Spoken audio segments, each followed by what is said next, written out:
বন্ধুরা, আপনারা সব কেমন আছেন? আশা করি ভালোই আছেন। প্রথমে এই ভিডিওটা আপনারা দেখুন, তারপরে আপনাদের সাথে এই ভিডিওটার ব্যাপারে আলোচনা করব। সে তো আমার এখানে রোজে কাজ করতো, সে একটা কাজের ছেলে ছিল। যদি কেউ আমার দিনের খরচা দেয় তাহলে সেই দিন দোকান বন্ধ করে তার সাথে যাও। পুরো একদিনের খরচাটা তো আর দিতে পুরো হবে। আমার যে পরোটার পয়সাটা লাভ হয় এখানে, সেটা আমার তো একটা খরচ আছে। রাত পরে তো আমার সংসার আছে না। আমি গুমা থেকে জয়নগর যেতে আমার কতটা লাগবে আপ ডাউন, ওখানে গিয়ে আমার লাভটা কি হবে বলো? সে তো আমার এখানে রোজে কাজ করতো, সে একটা কাজের ছেলে ছিল। রাজুদা, আসলে আপনার গাঁটটা জ্বলে গেছে তাই না? আপনার ভাই কাজু দোকান খুলে দিয়েছে, আপনার ভাত মেরে দিল। তো এবার বলেন, এইসব লোকের ব্যাপারে কি বলবেন? মিথ্যা কথা এদের রগে রগে সামিয়া আছে, মানে রগে রগে এদের মিথ্যা কথা আছে।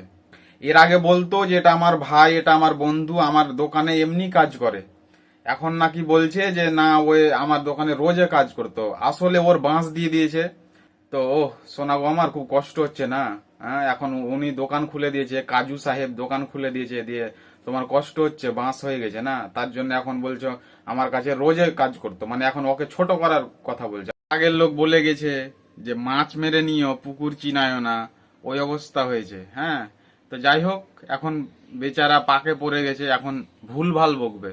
হ্যাঁ, তো যাই হোক, আমার ভিডিও ভালো লাগলে অবশ্যই লাইক শেয়ার কমেন্ট করবে। আমার ভিডিওতে 70 পর্দা ফাঁস হয়। হ্যাঁ, কে কোন ব্লগার কি করছে আমি জানি না, আমার কাছে 70 পর্দা ফাঁস হয়।